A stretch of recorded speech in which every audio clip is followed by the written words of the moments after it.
everyone. Welcome to the... Wow! What? I mean the podcast. Oh, you didn't take your medication today. Oh, that's a shame.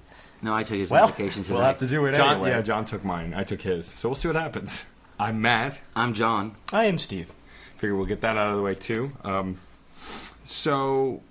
forgot to do this last week, and I should have. I wanted to thank Devin Jackson Mullen again for coming on the podcast and being a guest. He wasn't a guest last week, of course. He was a guest 2 weeks ago, but I spaced at the beginning of the episode, so I want to make sure that I put that in here. He was a wonderful guest and a delight to have. I'm quite fond of his music, and it was definitely an interesting album to discuss, even though we ended up all around thinking it was meh. Including him. Including him. He thought it was more meh than we thought meh. Yeah. Though he doesn't have as nearly a defined scale on which he rates. So he may be along the lines of our meh as opposed to what we would consider our meh. That's true. Everyone listens to music differently. Thanks, Steve. Everyone rates music differently. New tagline. That's there Matt. We go. That's what There Matt we go. says, yeah. But it was great to have him on the show, and hopefully we'll have him back next year, maybe sometime. On to this week's album, I guess. I don't really have anything else to say at the top of the show. So this was Steve's pick that he shocked us with last week. Well, I didn't shock you. I told you. Well, you didn't tell us until I didn't tell you the to the very episode. end, which is what we like to do now to leave each other waiting. No, that's not true. I always preview it so you guys are ready. Sometimes. Most of the Actually, time. only who you want to preview it to. Yeah, I know. Just usually me because I'm sitting right there and you want to, And I don't tell Matt. That's true. Okay, so we shocked Matt with this.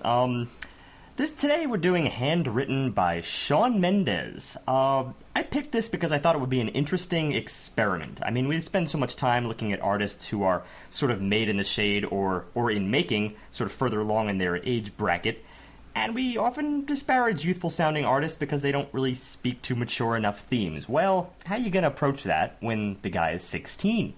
So... he is 16. Shawn Mendes was born in Toronto, Ontario. He was raised in Pickering, but he really came to fame just from posting like cover videos on Vine, pretty much. I mean, obviously that's the kind of way you can share stuff in today's social media environment, even if it's just those little 5-second clips. I believe that's as far as Vine goes, right? 5 or 6 seconds, yeah, something and like that. And that's all you get. So actually, it's an experiment in brevity. And that's what he was tasked with, and that's what he did, and apparently that's how he got noticed. Immediately they hiked up to something around the millions, within a matter of months, and very soon he was signed to Island Records. He was discovered by Andrew Gertler back in January 2014, and they soon after released the very first single and the first track on this album, Life of the Party, in June 2014. And a little fact about him, which I think is why he's worth looking at, he's the youngest artist to debut in the top 25 with the debut song on the Billboard Hot 100, making it to number 24 for the week ending in July 12th, 2014, and he was only 15 years old, 11 months, and 4 days of age. Wow. So that is actually, I believe Bieber had originally held that record, and this guy has stolen it away. I mean, that's impressive. That's not impressive. That's curious because he couldn't vote at that time. Couldn't vote, couldn't drink. If he was drive. a U.S. citizen, I mean, I can only speak from U.S. because I don't know the intricacies of Canadian law. Pretty much but he just can't started high vote, school. drink, drive. I mean, he would barely be doing driver's ed. So this is a very young individual. To have that accomplishment is pretty amazing. That's a good point you made. I think they give Canadians the bottle, 8 years old? Here's some Molson. Wait, alcohol. I thought you Yeah, meant no. potentially syrup. Well, that's a different route. Here's your first step. Right from the backyard maple tree. So yeah, I thought it would be an interesting experiment, and there's a little story behind this. A few weeks back, me and a friend of mine, we popped in the Woodbridge Mall, as we do. We approached the central quad, where everything just kind of converges. And though we were still some ways from the center, we immediately found these swarms of people just rushing ahead toward the center, and I could tell that swarm was almost exclusively girls between the ages of 11, 15 or so, and they moved together in tandem like flocks of birds. And before we had any hint of what was going on, we'd hear these little periodic undulations of ear-piercing screams, and finally we dug our way through the stage in the center, and we spotted some posters of the album cover. And then the MC got up there to announce that Shawn Mendes will be on shortly, and then he proceeded to hype the audience up for a while. Now, we didn't stick around to see him perform because, frankly, the ear-piercing screams were painful, and, we're hanging in the mall.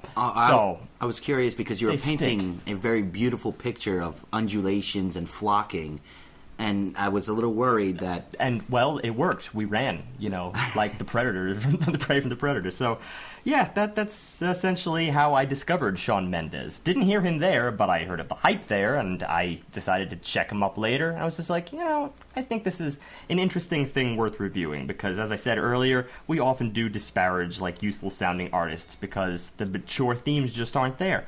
But what about when immaturity is irrefutably the demographic?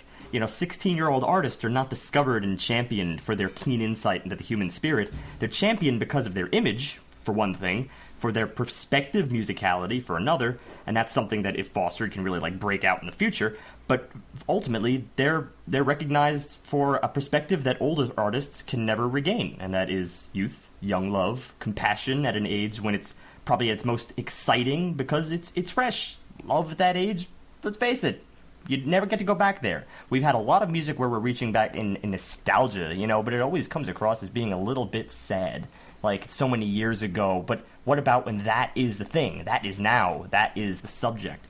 So yeah, I think we'll just dive into it. Well, it's also interesting to approach an artist where we can't really harp too much on an experience because, of course, he's inexperienced.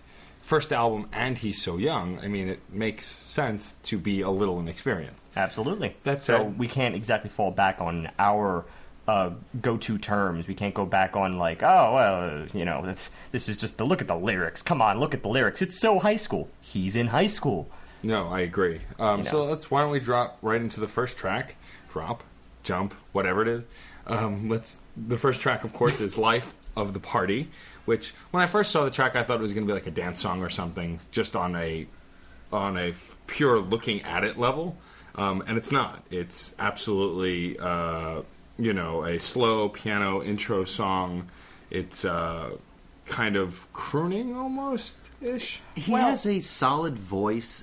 It's got a range that really is very indicative of his youth, and it's really, he still has strength to it. That some voices get better, some voices get worse as you really reach maturity, but he seems to already be hitting his stride vocally, and I like that. I feel like he's got a voice that we're probably going to see into the future. It's not the kind of thing that's going to crack. It's already cracked, so he's past the tipping point. It's the kind of thing that will probably gain a lot of traction with years.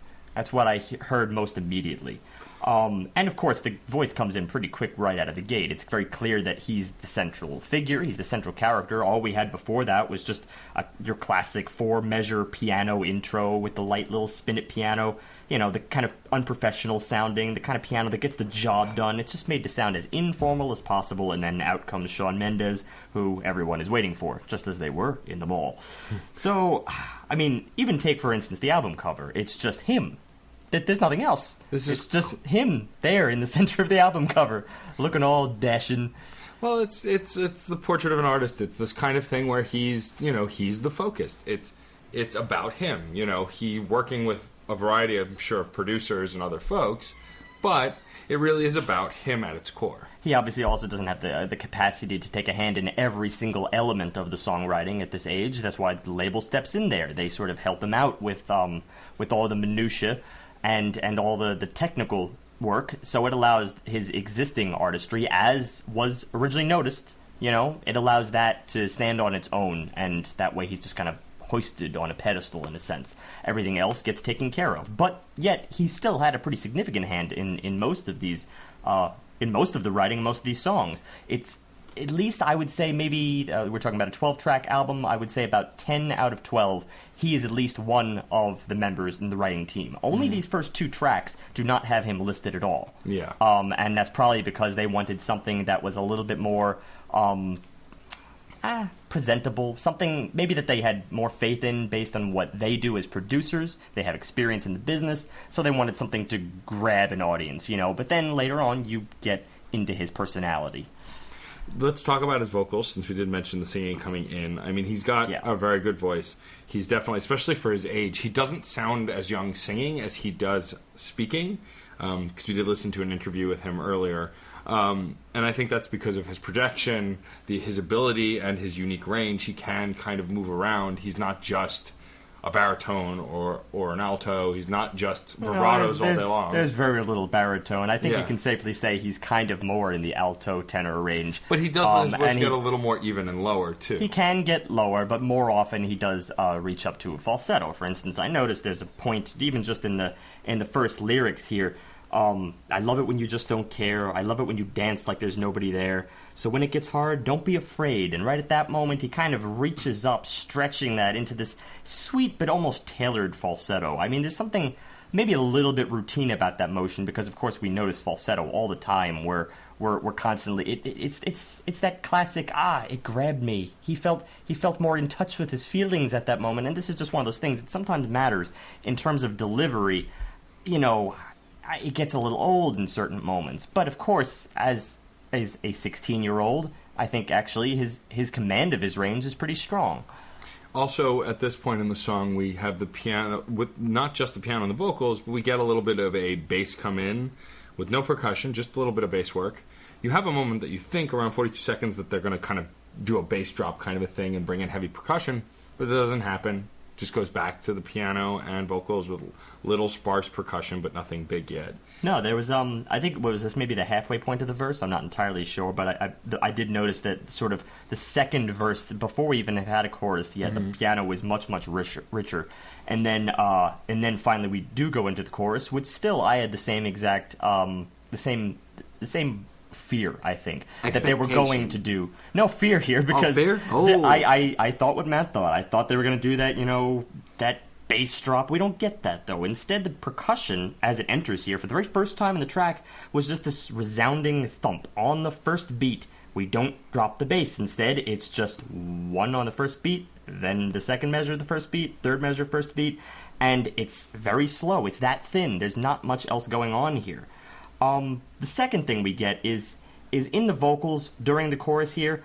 I notice that, and this is going to come back quite a bit on this album after a certain amount of time where it steps away. And that's a very casual style, a very casual, almost slurred style he has in his vocals. I really notice that here in the chorus. Like, words are smushed together. I mean, it almost feels, I think, considering this type of music, like he's reaching out to a more ghetto crowd. Like, it's in like the Snoop Dogg curls of his vocals, just smashing it together like he's trying to like schmooze someone at a party while he's a little bit drunk, which seems a little bit ill-placed considering, again, his age bracket, and the music itself is really not that, it's not, it doesn't have much attitude to it. It's so warm, so there's a mismatched quality here. Well, he's not singing from the chest. He's not singing with his lungs. He's singing with the throat, like the top of the throat. Yeah, I hear that. Things start getting a little bit just thicker around the edges. This slur, and then the other, that is a detractor, but the other big part, and we said we weren't going to harp on it because this is a youngish guy, but he said he wasn't the one who did the writing for this song. No, he was not. not. I want to critique the writing on this song. Okay, go for it. It's really, really simple.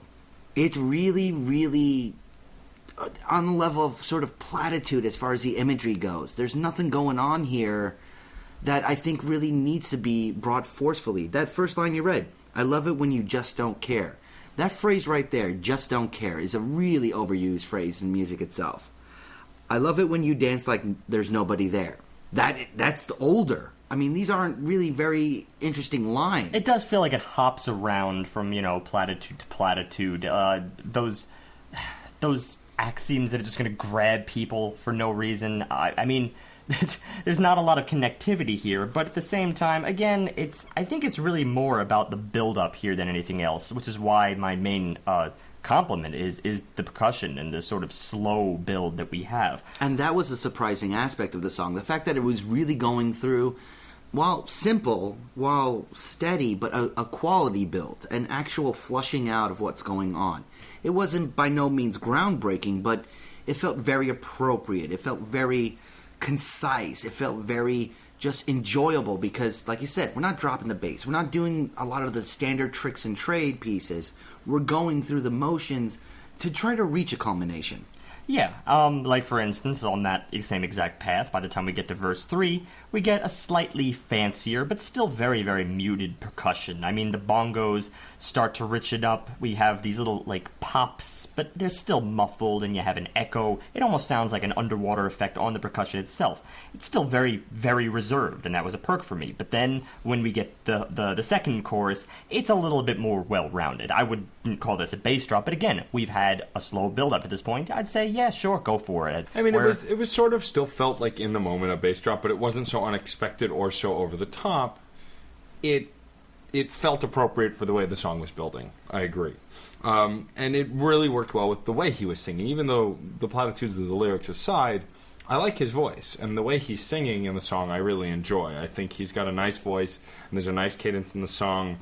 It's sweet, you know. I think he's got a nice voice. There's still that delivery that kind of, like, rings with me. And I find it more in the choruses than I do in the verses. The choruses here, it just seems like, again, that sort of slurred, schmoozy approach was just a little bit deterring because it felt like it wasn't him. That was my main problem with it. It wasn't really that it's like, you know, that it fits something else, it's that it's trying to fit something else. I mean, I've heard his speaking voice. You know, I did some research. I watched his interviews, and it doesn't seem like that's really his personality at all. It feels like the hand of the producer. Well, it's also, this is slightly tangential, but there are a lot of modern artists who have a singing voice that's like a fake accent almost. Oh, yeah. And I can't stand that. It's popular in rap, especially a lot more recently with rappers like Iggy Azalea and a few others. They have this kind of fake tone accent that doesn't match their speaking voice or their singing voice at all, and it just seems odd and forced. So I can see how that would bother you with this. It seems like it is a little forced the way he's speaking. Yeah, and I obviously realize that's a very fine line. That is ultimately all going to come down to taste, or whether they can just, you know, pull it off without anybody really noticing.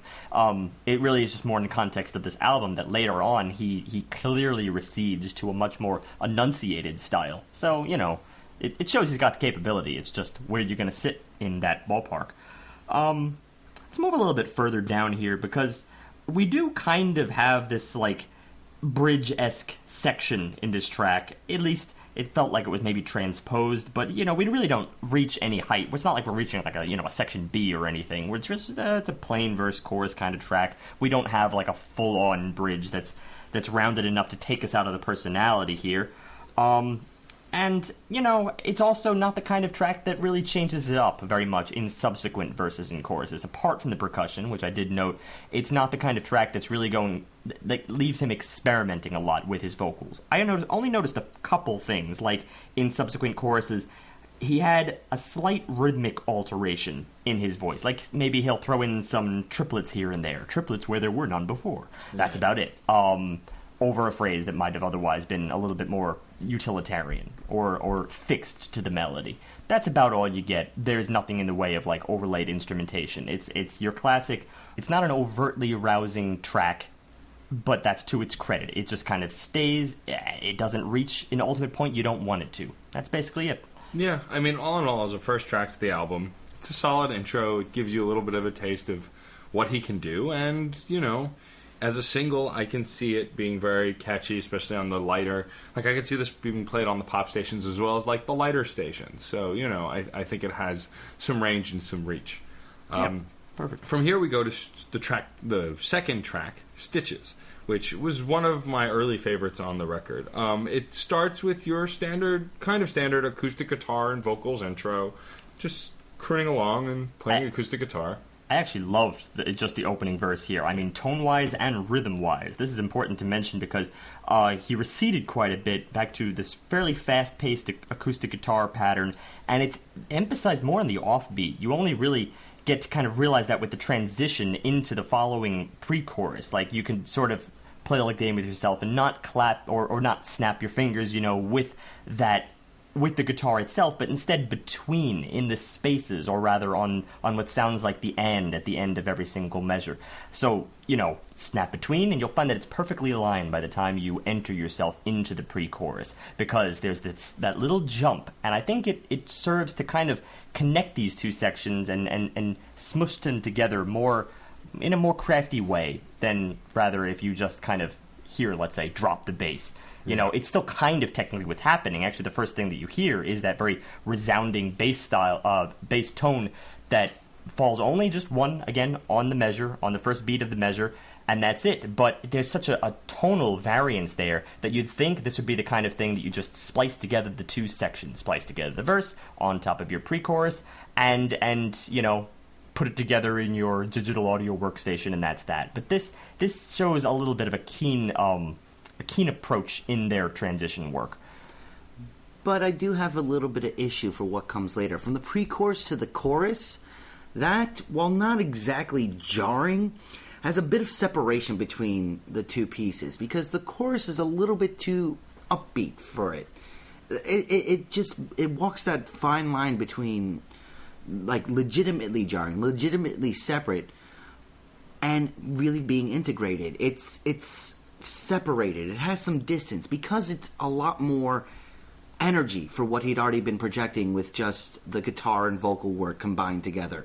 Even when you start adding in more energy in the pre-chorus clip. No, in the chorus. In the chorus itself. Yeah. Well, it certainly steps it up. I mean, here's the thing. We of course have that, like, that bass doubled with the drums in the pre-chorus, and then all of a sudden here in the chorus we have more of a we have a lot more going on. It steps it up in terms of, like, staccato. This rhythm guitar steps in, but on top of the rhythm guitar, it really sounds like there's something else. The staccato feels almost like it might be pizzicatoed violins or something like that, or maybe even a mandolin. I can't quite tell because it feels so rich at this point. So it really just stepped it up one to the next quite steeply from the verse into the pre-chorus to the chorus.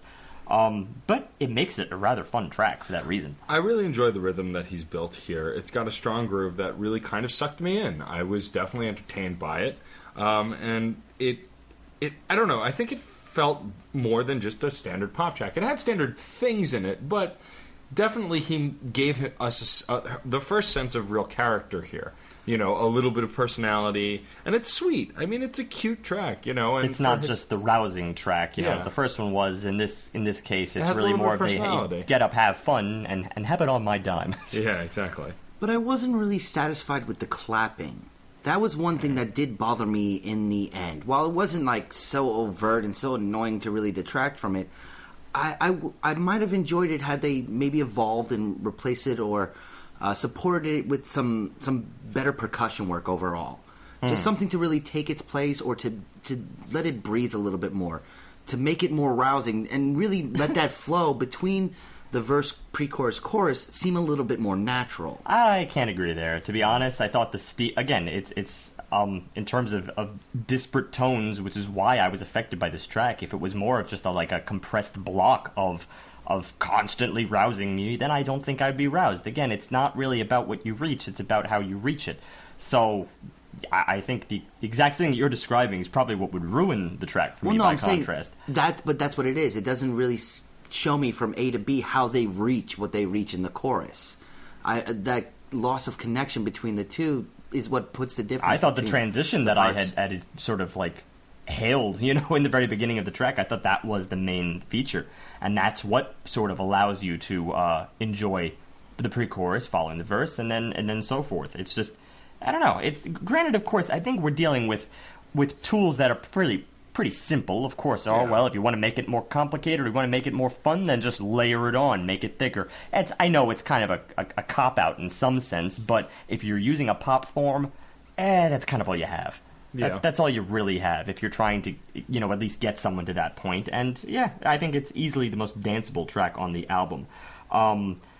Granted, of course, it does have some little pitfalls, like just little things that I find distasteful throughout, like, you know, the woos in the background. Of course, I've gone at length about that. You could probably listen back to episode 138, the Fall Out Boy episode. We had our big cliche, woos the great in cliche the debate. Song? There were woos. There were just little slight things, background pieces, little background accents, and they were amidst the chorus. It's pretty unnoticeable. I'll grant you that's pretty minor.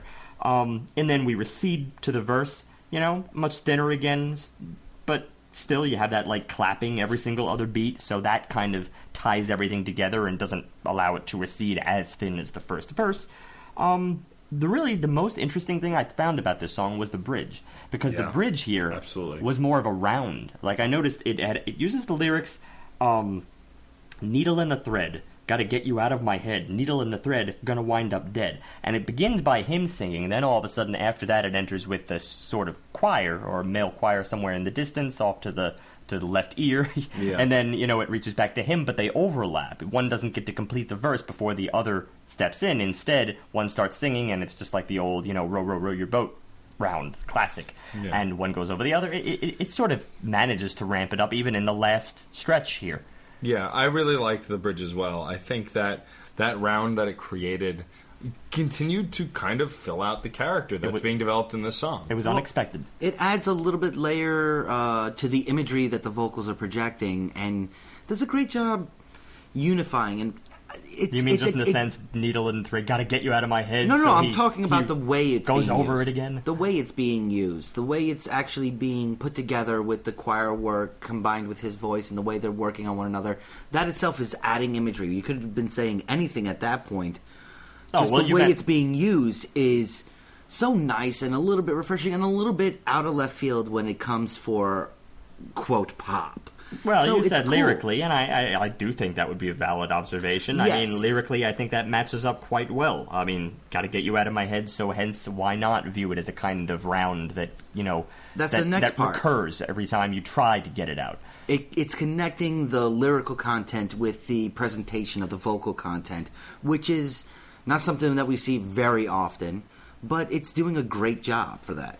Yeah, and there's also a lot else, I think, in this track. I mean, frankly, the whole idea of just sort of saying this from a youthful perspective lays into this pretty thick. You mentioned earlier, Matt, just the idea of sort of singing about, kisses and comparing them to, or needing stitches because you'll be missing their kisses. I mean, that's so sweet. I mean, so sugary. It's saccharine. It's absolutely saccharine. That's what you want. That's what you want out of this absolutely. environment, because that's young love. So, yeah, you watch me bleed until I can't breathe, even though that's a little harsh. I'm shaking, falling to my knees, and now that I'm without your kisses, I'll be needing stitches, tripping over myself, aching, begging you to come help, and now that I'm without your kisses, I'll be needing stitches. It's fun exactly what wordplay, you want it's out of a cute, track and like I this. really enjoyed it. It justifies the crowd that surrounded him in the mall.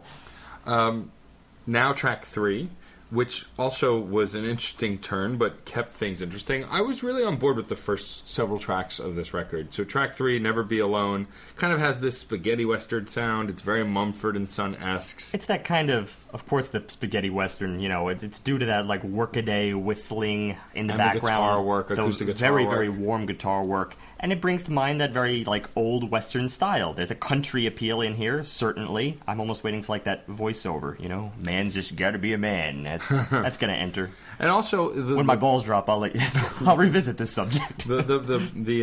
Well, Steve, if your balls haven't dropped, you might want to see a doctor. I'm just That saying. was Shawn talking. Oh, okay. Jeez. Yeah. Also, I think I like the pacing of the song. It kind of gallops in the way that a spaghetti western would, and it's got a nice pacing. But the vocals and the way the lyric are designed actually kind of goes against that. He's very methodical about his vocal work. He's very methodical about the phrasing of his verses. It doesn't get away from him. He has his statements, and he says them in almost that spaghetti western matter of fact kind of a way, but with his own little lilt to it. Yeah, no, and of course, that lilt is kind of a strange thing here. I mean, in this particular case, I thought he added up. This is where he was enunciating, for instance. I mean, at this point, we don't have any of that slur that we had in the first track, and we didn't really have much of it in the second either. So really, here he's cleaned up quite a bit, and that lilt has become a lot more pleasing. In addition to that, I mean, frankly, it seems like he's acquired a lot more of that Mumford & Sons style. It seems like he's got that candidness that they would have here. I say that not only because of the sort of Western feel of this. Granted, of course, Mumford & Sons were pursuing, I think, more of like an Irish brogue sort of in their music. But again, it's that warmth. I think that's the real common thread here between these two styles. And it's utilized quite a bit, let's be fair here, in pop music in general. I'm a little over it, but it does seem to have this, like, capacity to win us over in every 4-year generation interval. Well, it's also tasteful in this presentation, and it's sweet and tasteful, which makes it sincere, and so you're kind of warmed up to it, and it brings you in. And when it gets to the chorus, finally, they start introducing strings. They start introducing a very, very slow-beated kick drum. This adds a lot of solidity and a lot of focus to what's being said in the chorus that I do enjoy a lot. It doesn't just flush it out, it builds it up very, very well. This is in the chorus itself? Yes. Yeah, no, the chorus I really enjoyed, not only for that beat, but also for, I mean, the beat is almost besides the point here. Again, I think it's fairly steady. If anything, I enjoyed it probably a little bit more for the piano accents on the chord changes. We have a 3-chord chorus here, and it cycles through, and then it just kind of, like, waits it out. It's very pleasant, it's very uplifting, but it's the string arrangement that I think it really brought this out. Yeah. That's really what I think separates this track because, well, let's face it, most of these layers that enter in are kind of expected. The strings, could have came in this album, could have not. And in this case, it's not just there in the background as a drone. It starts building out in certain sections. I think it was more in the bridge that this occurred. In the bridge, it's sort of like actively accompanying. They step in with these very gorgeous harmonies between phrases. So you're kind of like previewed it in the chorus that, okay, well, there will be strings, and then enter the bridge, and then all of a sudden you get to hear the innards rather than it just kind of like being there. That's what people want to hear in string arrangements. Otherwise, it's just utilized in production work as, I think, a kind of a unifier, something to tie everything together. But yeah, no, this started to really like branch out here. Vocally, I also thought he was experimenting too. Vocally, I think he was a lot more playful with this. Of course, now we are in the first track he's written. That's important. Or at least helped right. Or at least helped right. In this particular case, it's written by Shawn Mendes, Scott Harris, Martin Tarif, and Glenn Scott. And it was actually produced by Tarif. But, yeah, it was actually very experimental, especially in this bridge here. He felt like he was kind of like taking the melody and twisting it and contorting it to his own devices. He was extending it. He was letting it work with his voice instead of making his voice work with it. And that's something that he had yet to do in this album. Yeah.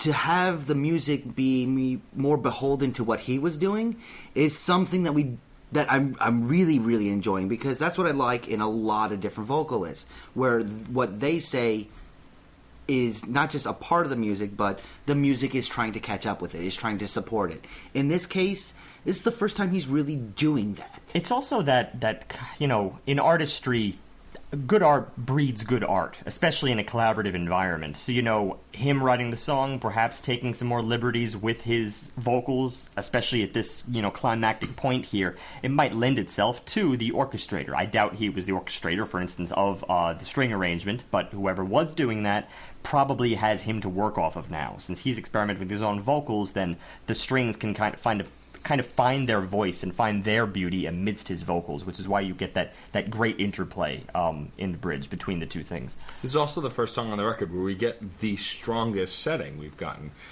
Yes, it's reminiscent of Mumford & Sons, which is a pretty specific picture, but still, we get a setting of kind of that Old West feel, that spaghetti western feel, and it's warm, it's nice. I don't mind being in that world.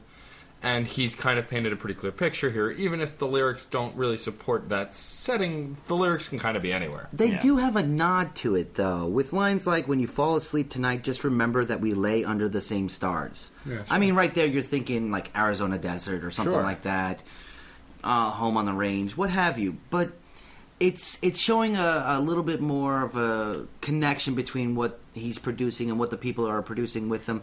I'm liking the fact that some of the artistry seems to be coming forward in this. There's also one final little tidbit that for me kind of stuck out, and that was that drum roll that came in very late, which a nice counterpoint to the very steady percussion that was going on earlier, but very sparse.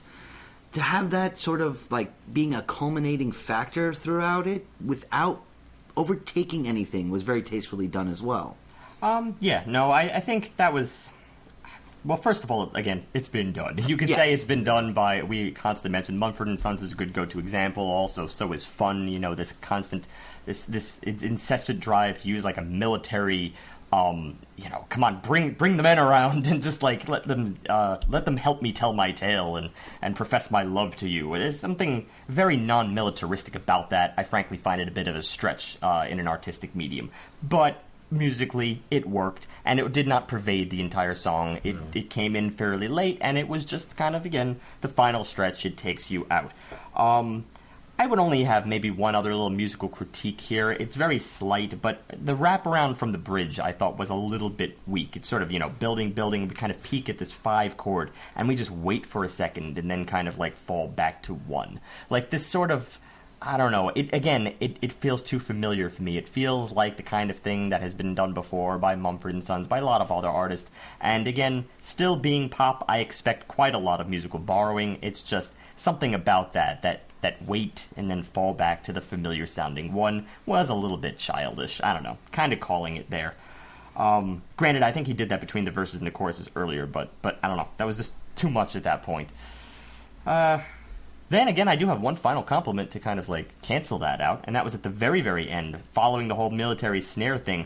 We had this outro, which is just like pure guitar and vocals, and then as we enter into this little last chord change at the very, very tail end here, get the major 1, move to major 5, and then all of a sudden we have this passing diminished chord, which is a little new music element. It just, again, that one little thing in your successive verses to change it up from earlier on. Just as I said earlier, his only go-to tool was the rhythmic changes in his melodies. Well, in this case, it's a chordal change. Throws in this passing diminished chord, and then finally goes to a minor 6. And I thought that was just a very tasteful, intermediary that made the outro sound very, very fully formed and not wholly predictable. Next up, track 4, we get Kid in Love. All right. This is also written by Mendes, but also Zmislany and Harris. It was produced by Tarif. So we have basically the same characters in play here helping him out.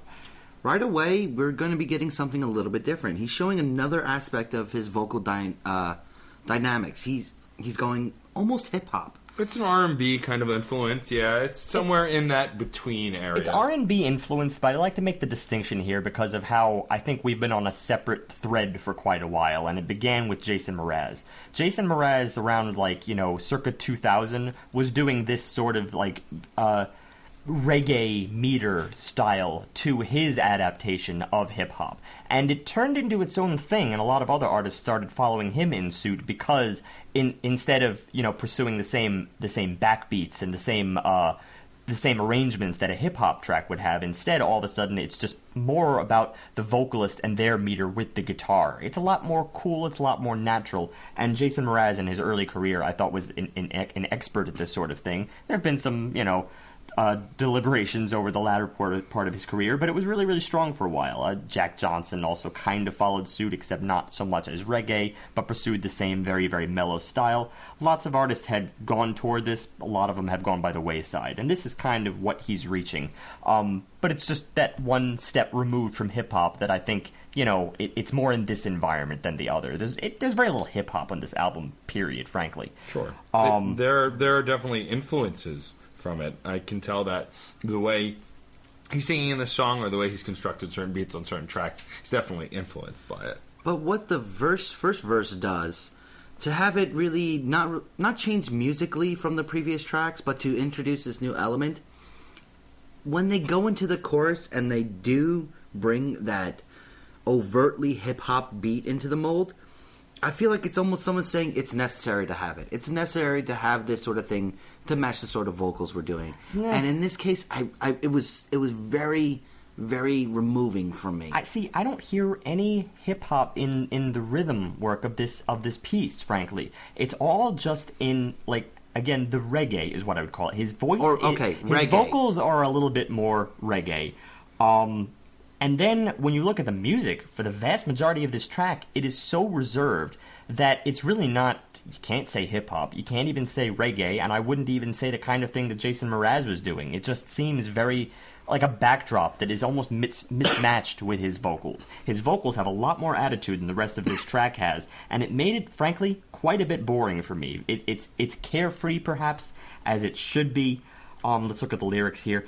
I know that we just met, maybe this is dumb, but it feels like there was something from the moment that we touched. 'Cause it's alright, I want to make you mine. Oh, how sweet. The way you're lighting up the room caught the corner of my eye. We can both sneak out the back door. We don't have to say goodbye. 'Cause it's alright to waste time tonight. yeah. And then, of course, the chorus, maybe I'm just a kid in love, maybe I'm just a kid in love. Oh, baby, if this is just what it feels like, falling in love, then I don't ever want to grow up. Well, that sums up pretty much the whole entire song. But, I don't know, there's something about the music here which it's so reserved, it's only carefree because it barely reached the mark. Yeah, I would agree. I don't know. Like, I like that, the chorus that you read. I think it's sweet, like we've been saying since the beginning. But it is a really nice, innocent look at love.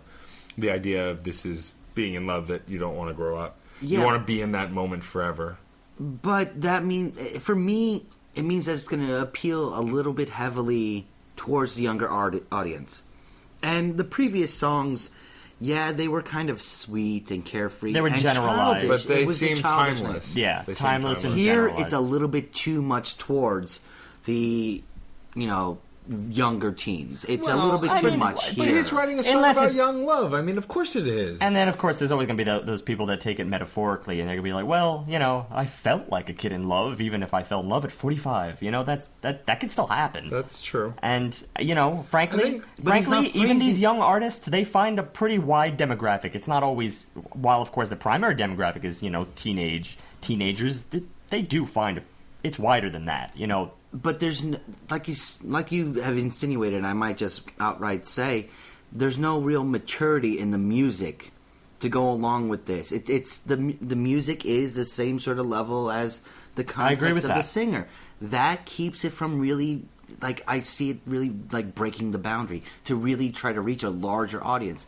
I I'm agree not with saying that, that's but- going to hurt the song as a piece itself, but it means that it's hard for me to put myself in these places. It's hard for me, as just trying to take it more objectively, to put myself in a song like this if everything feels so childish. Well, just to give some leniency to your earlier comment about how initially you detected, there was a chorus that had more of a strong, as you detected, hip hop beat, but Hip hop, there R&B, may some not sort very, of rhythm.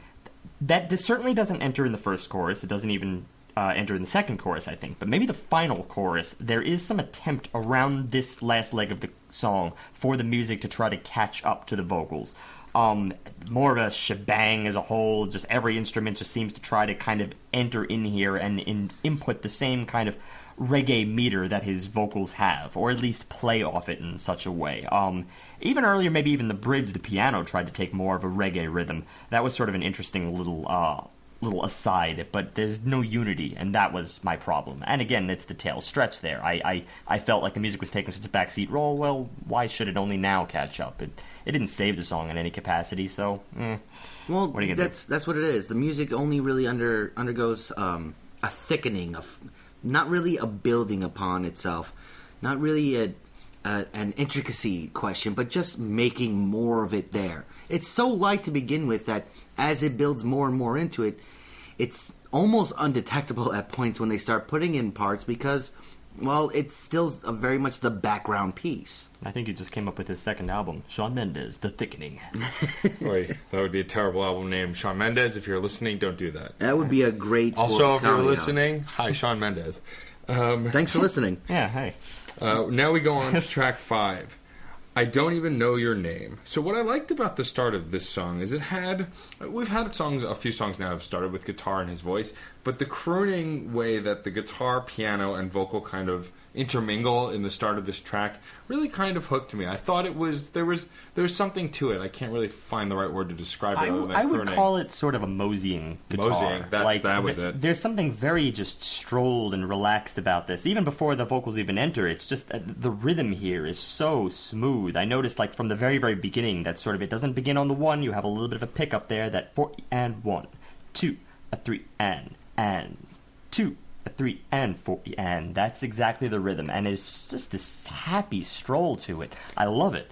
Well, it gave a strong setting to the song too, and I love my settings in songs. And I really could picture him, like the music video for him performing this song, walking down the street with an acoustic guitar, singing to folks as they walk by, almost like a street performer in Times Square. You almost kind of of feel like you're on top of the world too, Yeah. like you own something, like, but not a lot. You know? Yeah. Like, there's something that you have that is really, really good. Well, of course, probably hinting that that's love, or maybe even in this particular case, I don't even know your name. There's just that one thing that you have, you know, and that is just that conversation, perhaps, you know? And that's the thing that you're going to hold on to for the rest of the day. Sort of like, your castle isn't big, but you own it.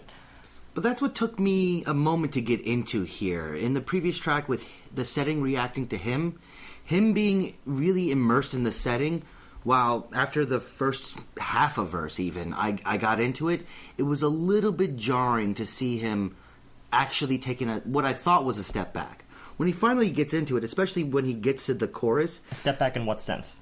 Him reacting to the music and the setting as opposed to the setting reacting to him. Okay. When he really gets into it, he does a great job of really immersing himself within the song.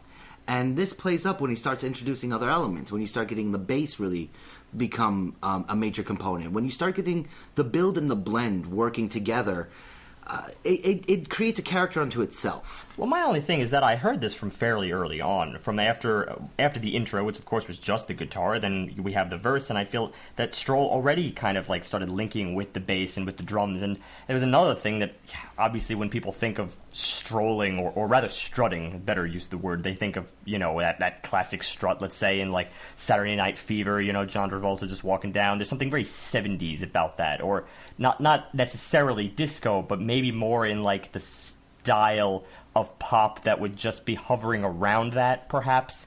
You know, it has this like confidence to it. And I feel like that's what this was going for. When you combine the bass, combine the drums, I think there may have also been a string section in the background too. It's just this 70s throwback style here that I heard in this track I didn't hear anywhere else. There's a little bit of an edge to everything. Yeah. It was confidence. All said and done, it kind of summed up confidence for me. Actually, I remembered it wasn't the string section. It was a brass section that stepped in there for the chorus, and that's what really took it back to the 70s. I also really like how tight the bridge is in this song. I mean, he's had some nice bridges, but this one, I mean, between his vocals, the guitar, and the guitar work specifically in that bridge, it really did kind of add to the already developed character of this song. Well, that bridge was a real throwback to the previous track. I mean, that's where that reggae twang was just so strong. It rang of Jason Mraz again. But I feel like even in this track, he infused something in the vocals that separated even from that influence. Perhaps even the fact that this track was sort of all over the place. It was like, all right, it was back in the 70s, now all of a sudden he threw in a reggae section, which was pretty interesting, maybe a little shoehorned, but it shows that he has the capacity to change up his style on the dime, if only subtly. And it was, talking about that subtlety, that change, it was the fact that he repeated the bridge, the vocal part, twice, but he changed his attitude and his voice so dramatically from one to the next. They felt like almost an A and B as far as vocals go, sectionally. It was soft, it was attitude. The two of them put together, same thing was being said, but put just a beautiful spin on it that it just added to it. And that's great to see that he's able to just keep adding to what he's doing. I think that shift there might be a matter of taste, especially. Really, it's going to bank on whether you are into those two styles. That's sort of like borderline disco style, but also borderline reggae style later on. And they do seem like, I think musically they matched up well, but for any listener that got really, really comfortable with one, then that's probably going to be kind of a harsh shift for you. My favorite part of the song really is just that main melody in the chorus, in this case, the melody that is highlighted most. And I don't even know your name, and all I remember is that smile on your face, and that slide that he uses right there is absolutely beautiful. Right on face just kind of rises up, full interval. It was gorgeous, and it'll kill me every day because I don't know your name. So yeah, I mean, everything about this is just you picture him on the street. That was a perfect imagery, Matt. It just meant like he's singing to random people that he doesn't even know because, well, there's a girl on my mind. It's just that classic, music video. You want to, I don't know, you want to buy the guy a drink. Yeah. But you can't because he's 16. That's true. From here we go to Something Big. No, I mean it. Like, the track is called Something Big. Track 6. Yeah. So, this song, I quote, starts with sound effect, bracket, I'm reading this from the lyrics, cute giggle, 1, 2, 3, 4. And So then- it's more 1, 2, 3, 4. And then the verse is, oh, whoa, whoa, whoa, whoa, whoa. No, that's the whoa, whoa. chorus. That's actually the chorus. But it comes in at the beginning of the song, too. It's more of a, I would call it more of a pre-chorus or sort of a hook. You know, almost like in the same situation a couple weeks ago. I don't care what it is. I hate care. it so much. No, oh god. All right. Well, I have a problem with this for very specific reasons. I like the fact that maybe it took more of an aggressive edge. I guess the track kind of had to stand up eventually. I feel like we've been so relaxed. It had attitude a bit. But I don't know. The guy's just standing in the background shouting "whoa," and it's the twang that they use too. It's that same slurriness that he used earlier in the album that I found kind of distasteful. But now these guys are like going all out with it. To be frank, it sounds like a bunch of douchebags just standing like on the sidelines, shirtless. I feel like this is the cheesiest music video, and we're not even looking at anything. That's just the first 30 seconds. Yeah. Then we get piece after piece after piece that really just amounts to I dislike the transitions. Oh, individually, the parts start adding up to be a random collection of different blocks and shapes and sizes that don't really fit together, but individually could do something pretty. Individually could do something pretty. I mean, depends on your point of view again. Like in the last track, whether you're with the reggae or whether you're with the 70s, you know, well, take your pick, you know, but the transition's there. In this case, I think it was really a harsher shift. It's less, well, take your pick. I think the the intro was I don't think it set up anything. I had very, very poor hopes as of that intro and as of this verse, as of the hook. But then by the time we really fall into the vocals, in the verse itself, then this was all of a sudden a lot more funky. It had character to it. If you can just kind of forget about the fact that you had started off with something fairly poor and you just live in this environment, then I think a lot of things are working together. The guitars and the bass are like playfully offset, and then the vocals sort of work in tandem with them for perhaps maybe the first time in this album. I said earlier on, for instance, that the vocals feel like they are a character unto themselves, separate from the backing arrangements. It sounds like what you'd get in a production environment, where the vocals step in later and they track over, you know, and they're listening to what occurred, or maybe it's vice versa. It feels like there's this interplay for most of the album that doesn't really lend itself to everybody playing together and grooving together. And this section here was the first time I felt that. This is a real positive. It's just a shame that every single time this happens, we are dragged back screaming to the hook, where those whoa guys step back into the mix, and there's just something very unconnected about it, which is why I think John is focusing on the transitions. Yes. It's very reminiscent of an album we reviewed a very long time ago called Overexposed by Maroon 5. Or as episode 4. As I like to call the Adam Levine show. Now, this said, I like Adam Levine's vocals and his singing style. I think he's a great singer. But the biggest problem with that album is it was overproduced and there was too much stuff. I think, in the sense, there's a similarity here with just the clutter in this track and the sudden poor transitions. It's like he's trying to be a belty pop singer, but there's no cohesiveness, and you just get lost. There are good moments, like John said, but overall, I'm getting knocked around like a rag doll, and I can't enjoy any of it. It's like reading a choose-your-own-adventure book just straight up page by page. You're not bouncing from 16 to 8 to 52 or something like that to actually see the story going on. Here, there's no continuity going on between the pieces. Everything so sectionally keeps you from staying immersed, like Steve said. It keeps you from, delving into those verses. And maybe he's not saying the best thing, but it's working. Forget what he's saying for a moment. There's emotion there. There's a character there that is really starting to break through, but then it gets just completely outpaced and outshadowed by bridge work, chorus work that's just not up to snuff with the rest. I mean, yeah, I think that's really it. It's a matter of not up to snuff. I mean, the more and more I think about this, I don't think we're dealing with, like, divorced material right here. I think in many ways, probably this track kind of fits together in a sense. It's just, how do you go from something so funky to something so cheesy? I feel like that's the conscious decision that I have a hard time grappling with. Well, and also he clearly has a talent and a knack for some musicianship in the rest of this record. Even in other moments where we weren't super impressed, there's still a musicality that's there. And here it just seems to be confusingly absent. But it's only in those cracks, though. Because in the rest, I think this actually has a lot of things going for it. I mean, I feel a lot of Latino influence in this track. I can't say exactly what brand, because I feel it's sort of, again, a little bit removed from it. That was in the bridge. That was very heavily the guitar work that was done in the bridge later on in the track. There was a bridge. Actually, yeah, that bridge sort of like instrumental. That stepped forward with kind of this interesting rhythm to it. It was like a... how to describe it? I would almost say between the cracks here, like between the cracks of the rhythms in this context. Mm-hmm. It steps forward in such a...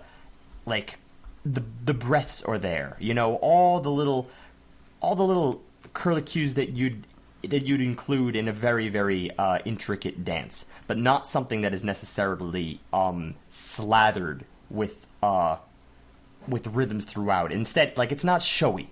Instead, it's just spaced. And those little moments are going to stand out. The little heel kicks, the little spins, you know, but in general, everything is just kind of like grooving along. That's kind of the impression I got here. I do have something good to say about the track, and I feel it's important that we do have some positives, or find the positives within the track. For me, it was that it was short.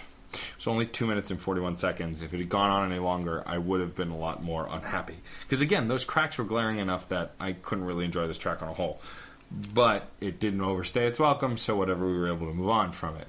Which is nice, considering the following track I thought was sort of better in moments. Maybe? It depends what part of better we're talking about here. So track 7 is strings, and it starts instantly with the vocals and some rhythm guitar, and he's got this kind of fast, oddly paced singing, which I really liked. I thought it was different. It was reminiscent of the Jason Mraz thing that Steve was talking about, but even a little faster than that, almost even closer to a hip-hop style singing. Well, what I liked about this in the very beginning was just the chord work. This was something where I was really looking keenly at the guitar, the very subtly dense, like sus2 chord that he started out with. I didn't hear like a full ninth chord here, but that's cool. I thought that sus2 was actually very, very tasteful. We step there down, the bass really is changing our chord here. It drops down to an F, and we're left with a diminished chord. Kind of like losing hope here. There's sort of a depressing edge to this that I don't think the album has really had before. Instead, this has been very positive, just finding love. Now, granted, of course, this is, I think, lyrically, more of an ode than anything else. Mm-hmm. But that's where we get some of the split, and I'll explain that as we go to our transition. But first, one more here in this chord lineup. We drop the bass down to E, and then, in context, a major seventh, which I often find as being more uplifting, here is a lot more sorrowful, having come from that diminished chord. And then we kind of return back to the minor sus2. So it wasn't really exploratory. We could have pushed this along, but I still like that round. It's a very, very nice verse. And then the vocals, you're right, kind of reintroduced that more like fast-paced Mraz delivery. It was very done, very crafty.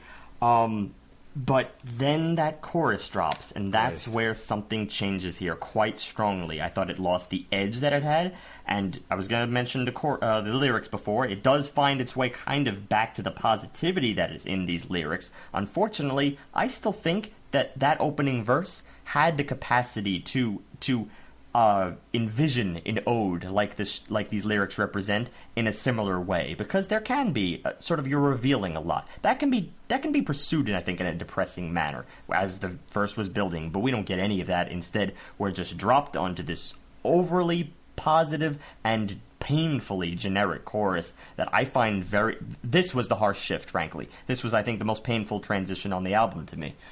It was maybe not fully terrible, but way too digestible, way too not fully terrible. Obvious. I mean, it was almost ordering a Happy Meal kind of a chorus work here.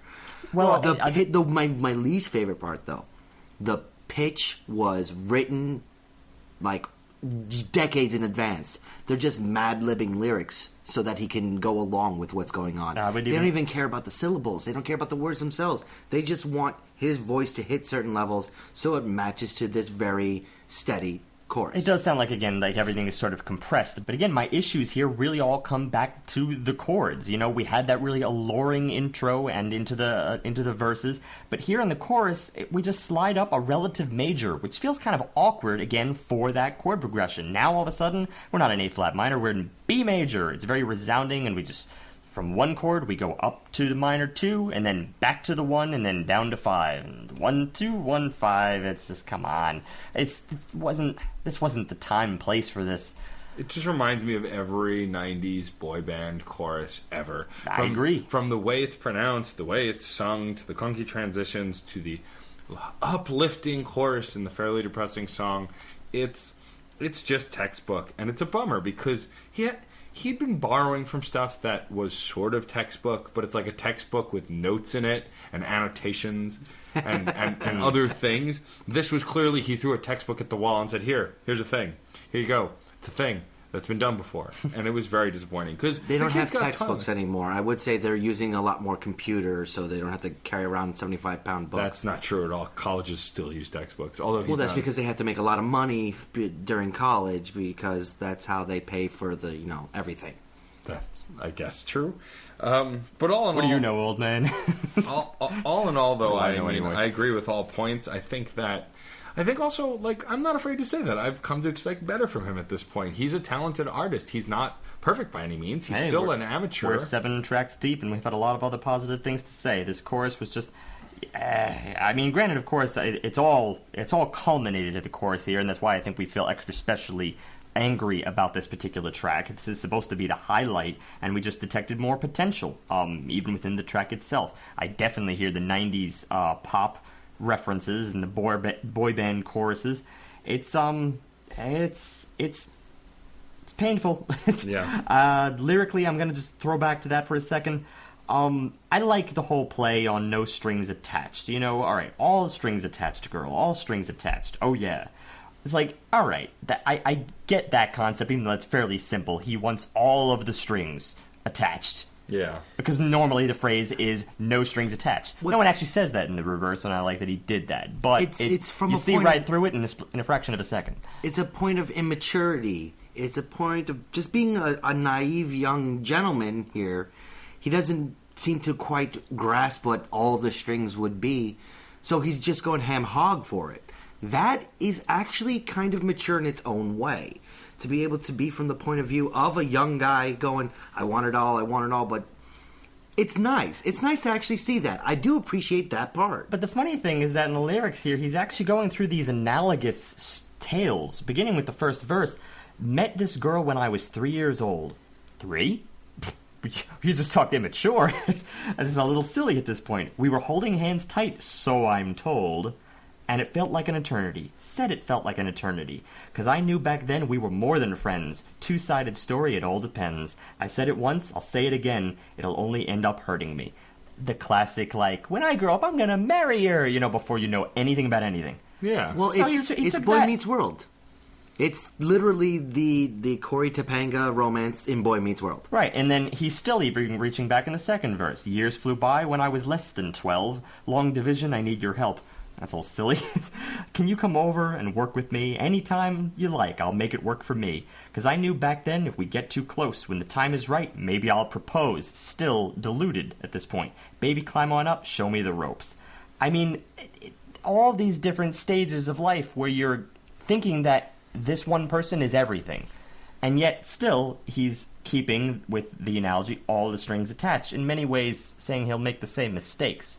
Now, it's a long way to say, like, an artist of 16, since he's clearly not past the bracket yet, where he's going to be nostalgic. You're still going to be nostalgic to the mistakes he made at 16. I mean, it's actually a fairly interesting concept for that. It does, but I don't think it's enough to hold the song up.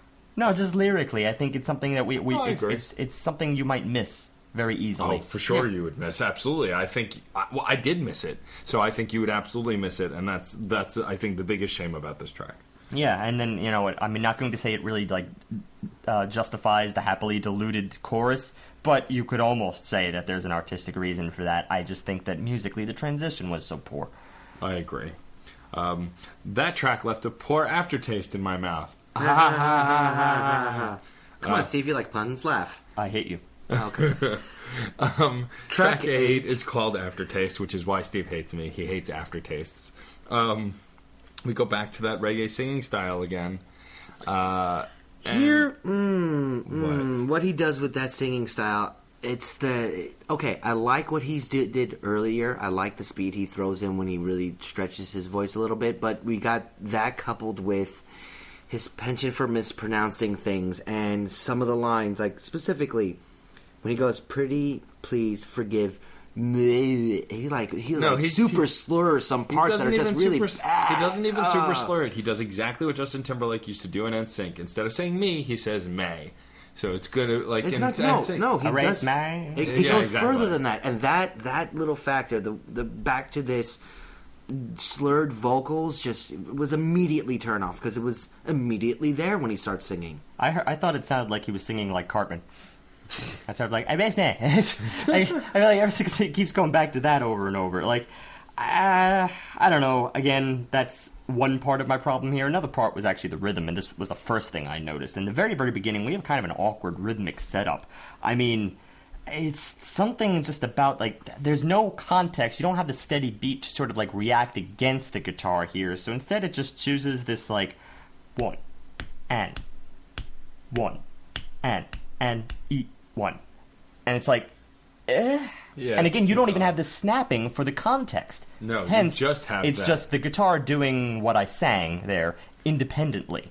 Very awkward, and I thought it was a weird introduction of this track. And usually I like interesting rhythms, but, you know, there's also a fine line here between interesting and clunky. Yeah, and this was, I think, definitely clunky. And also we got another predictable chorus. Like, the chorus work here was more or less the same thing we got in the last song and the song before it. But purposely mispronounced, and that's something I'm just going to harp on in this song. It was such a turn-off. I like his voice.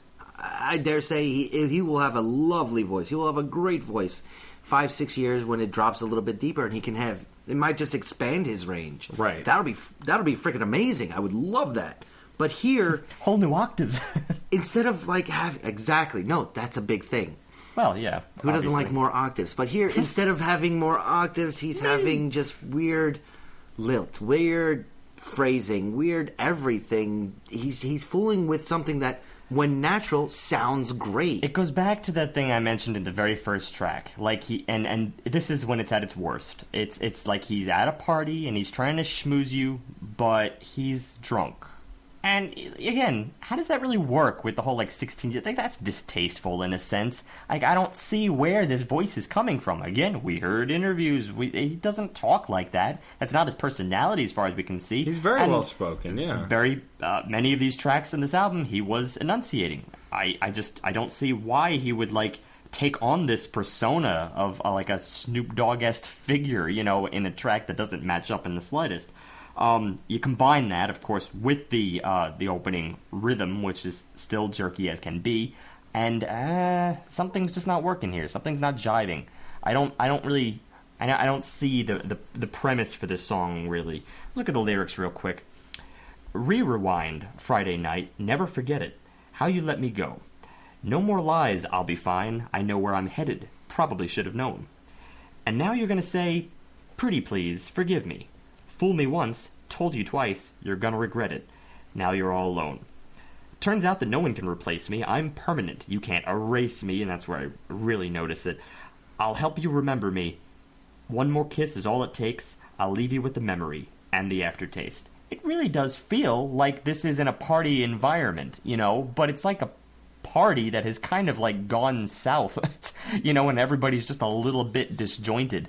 So the personality's off, I feel. Well, it's not matching him with what we've gotten earlier. It's a little bit almost angry, or at least phrase-wise, word-wise, it sounds like he should be coming off angry. He's not projecting that. He's still projecting sort of his original identity. You could argue that in some sense the rhythm paints confusion, but that's a way to go. But to have that, I'll leave you with the memory and the aftertaste. Turns out no one can replace me. These are trigger phrases that are really like showing he's definitely has an issue that's got with the something. vindictive side, which is why I say Exactly. it's like the party environment where people are just like they're not thinking clearly at this point. You know, one too many drinks have been had. And But you're gonna this guy's not vindictive. He gets hurt. Yeah. That's the whole album Aw. up until this point. He Poor gets guy. hurt. He's in love, and then he gets hurt. I mean, it's a back and forth, back and forth. Here, it's more an actively trying to show somebody else or hurt somebody else, and it doesn't come off as natural. Yeah, no, I definitely hear you there. And then, of course, there is the bridge. That's probably something worth mentioning because I feel like it does something similar as this chorus did in the previous track. It's a lot more uplifting. We introduce the strings in the background here, and it's weak. It's a weak in context, but maybe I might like it more than the rest. Only, again, as sort of a flip around here because I was fairly underimpressed up to this point within the confines of the track. I only enjoyed the bridge really more for like a bookstore pop kind of environment. So that's not really saying much, but you know, it's really it's like liking a moment for a moment. There's really no connectivity there. Fair enough. Yeah, you know when I'm copping out. Yes, I totally get it. Now we have a duet. Air, featuring Astrid S., who is a pop singer as well, as far as I'm aware. She's a Norwegian pop singer, actually. Ooh, wow, fancy. Like it's you fancy fans. So we get, again, a song that's introduced with an acoustic guitar, but we're not left with this acoustic guitar very long. We get a verse that starts with Shawn singing, followed by a verse sung by Astrid. They pretty much do this the whole song. We'll go through the structure piece by piece, but overall, it's one verse by one verse by the other. They sing together, then they get to the hook. Now, the first thing you notice here, I think, just as in the case of the last track, is the rhythm here. There's something rather unique about this, but in this case, it's not really pulling me away. It's luring me in. I mean, the opening riff here with the guitars, it's just like this fairly fast-paced, like 1 EN, 2 EN, 3 EN, 4 EN. Like there's this little halt, this like and then spaces in between, like staccato ornamentation. And then over that, you have his vocals, complemented by the girl's vocals, and then back to his, and then naturally, as we always do, we find the chorus, where it's the duet, both together, and this very bright guitar in the background, and then probably our favorite part, the hook. But to talk about that, before we get to the chorus, before we get to the hook, that first verse, 1 EN, 2 EN, Yeah. those pauses become so important because they utilize those pauses in the phrase work. Having just the guitar working right now, very little around it, when the guitar drops off, they like to drop off the words. That gasp of intake or the breath outwards is so important, and they utilize it so well throughout the whole song. From the very beginning, the first line, never thought that we would end up here. Pause. Should have known it from the pause. Start. They're playing around with it. They're actually having silence infused in the song. That is a rarity. But it culminates in a later verse. After the first chorus, after we go through that, and we have the section of air, air, air, air, where they're repeating it back and forth a dozen the hook times. that I was talking about. Which, yeah, repetition, and I know it was almost a distaste for Matt right away, but my argument for this repetition is it's short, it's sweet, and there is a weird pronunciation that Matt pointed out that I didn't really notice. It wasn't air, it was air, air. Almost a soft consonant where you would expect R to really be clipped. I liked it. It kept it breathy, and it was very imagery-driven, but it worked. But the real crux of this song for me, the real part that just stuck out, was when Shawn's going through it, he ends a phrase, and it's culminating. There's percussion being built in. There's more instruments going on here. It's not just that guitar. And we're missing out on those spaces now, but here we go. And you're going to try to keep reel me in. And you keep on trying to reel me in, but all I really need is space. And that punctuation, that space right there, it's the focus of the entire song in that little crux. Everything cuts out, he gets that single word, that single syllable out, and then everything comes right back in. It's jarring, but so natural at the same time that it's a really perfect moment for this track. It really is the most artistic thing on the album. I mean, I love the use of that rhythm. I love the fact that it's just a little bit between here. You have emphasis on the ands. It's absolutely gorgeous. And yeah, just the concept behind it is really what makes it more artistic. I mean, it's really nice to note, like, fanciful string arrangements and such, or even the abilities that his vocals have. But what you're really looking for, and what's really, really hard to find in sort of the artistic and creative mind of a 16-year-old, is the ability to match that up with your vocal delivery or with your lyrical delivery, to have that perfect marriage between the two, where the music is being utilized to bring out an idea, a thought, a thematic concept. That's stuff that even more mature artists have trouble doing, as we've seen. And one final note, Astrid, the guest singer, she's also got a gorgeous voice, so the two of them work beautifully together, especially when they're singing in harmony. Yeah, it comes off as a more natural duet. I mean, the kind of duet where you actually kind of believe that there's love here between them, you know? Yeah. It feels very Disney romantic, almost. Yeah. Which is very appropriate. Yeah. It works. But unfortunately, this breath of fresh air doesn't, I feel, last long enough. I like this song, no pun intended, with the air joke I made a few sentences ago. I like this. I like this song a lot, but unfortunately, it gives us a moment, and then we go back into stuff that still gets kind of predictable. But I'm getting ahead of myself. Track 10 is called Crazy. We have another song that starts with guitar work. It's a crooning guitar again. But this time, I feel like the even from the very beginning of the song, the guitar work just seems very simple when compared to other guitar work that we'd gotten on previous songs. I would argue that it's maybe a little bit more simple, but we're not really seeing a big difference in the quality level.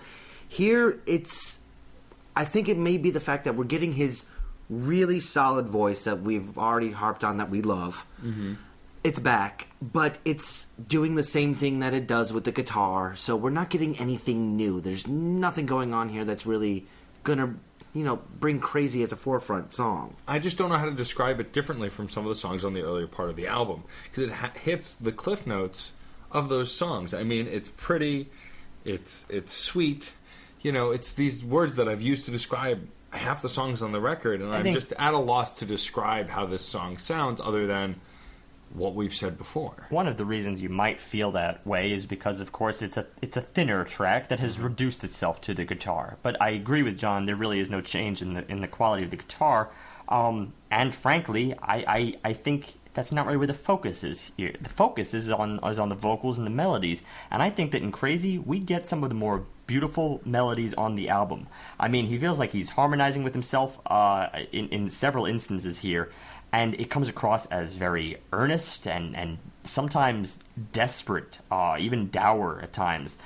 Sure, it's got the 4-chord progressions, and it's got all the stuff that you expect and predict in pop like this. But there's a lot more focus on the vocals here. It's just the guy and the guitar, but he's really belting it at times. I really appreciate this. Let's see if there's any reason for that, of course, here in the lyrics. There is. You're all I think about when I'm awake, part of every night and every day, and everything's a mess when you're away, now I know. To go from the first verse, think I don't need a watch to tell time, think I don't need the sun to help me shine, think I don't need a girl to be alright, guess I didn't know. He's actually showing maturity over the course of the song. That's something that, that's great. I love it. I like having a little bit more maturity and showing a little bit of the grown-up that's hiding behind this kid. That's hiding behind the stories that he's singing right now. There's a little bit of evolution as it goes along. But that chorus that he goes into, that I just got this crazy feeling I've been making someone wait for me. That's what I think is a little bit of the detractor. It's a short chorus. That's the part that kind of draws it away for me. It's a short chorus. Maybe that might be one of the reasons. I mean, actually, I thought the chorus here is... Do you mean melodically? Because melodically, I think it's strongest. Lyrically, it's a little weak. It's melodically, it's the strongest. And it also does something curious. We also get a little bit of musical interludes that we seem to have not gotten before in this album. Put those two things together, and without the context of the lyrics, it sounds great. But I was really enjoying what he was doing on the other half that it became a duality. I love the verses for what they were saying. I love the chorus for how it was saying it. All right. Actually, that is something I would probably agree with here, and I since I honed in on the melody, I probably more so than I did these lyrics, then I can't help but just agree with that. I'll look at the bridge perhaps maybe as being even a little bit more longing. It seemed as if that kind of pushed it along further. But then again, when I think about that may very well have just been an extension of the chorus. I'm not entirely sure. Yeah, I'm just glad he's returned to this style of singing, frankly. Yeah, this is his earnest style. It's what I fell in love with in the beginning, and I'm glad he's still back at it. Well, it's his most emotional stuff, too. I mean, the earnest singing conveys more honest emotion from what he feels and what he's going through. And I'm inclined to latch more onto that as an emotional person. Well, as I think anyone as an emotional person, so... And I want to point out one little thing, which is actually going to come up in my own wrap-up when we go. This is the first time you're really talking about emotions. Yeah. Well, it gets pretty heavy towards the end of the record. There is a lot more emotion in the way he's singing and delivering the lyrics in a lot of tracks, especially the next one. Well, he's showing more complex themes in the lyrics. Yeah. There's definitely there is a sense of growth on this record, more than we might have thought we would get. Track 11, A Little Too Much, is probably one of the more passionately delivered tracks on the record. It's still got that soft and sweet tone that we've come to love, but I feel like the lyrics here are a little more contemplative. He's definitely in more of a thinkier headspace kind of a thing. It's more of a storytelling mood of what's going on here, and it just the more explanatory lyrical work really does speak to just trying to give a clearer picture. Instead of being the broad strokes, he's adding a lot more detail work here than we got in Crazy. It's the other side of the coin. It is the other side of the coin. I mean, not only from the contemplative side, but yet the guitar work here is stellar. Oh, the finger picking is the best we've heard on the whole record. If this is him, whew, this is way to go. And we know he plays guitar. We just don't know whether that was a hand throughout this album. But who knows? He doesn't stay with the finger picking, and that's what I really, really enjoy. He goes from the finger picking in the first verse, strums it in the second, it just completely replaces the picking. That, when he flips it, I'm like, oh, that's a nice little moment right there. It's a very natural transition because he's not changing instruments, but to go from a very sharp twang to the of a strum, it kind of flips the song on its head. It shows a little bit more moment without even introducing other instruments. Right. That's the key. He really changes the context of the song. Yeah.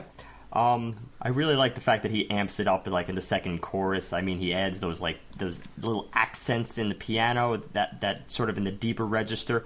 That was really nice. And also around this time, I think that's exactly the part that you were pointing out, more in the high end of the guitar. He starts like really accenting it there, sort of against, and that's what's a little bit more finer, a little bit more picked.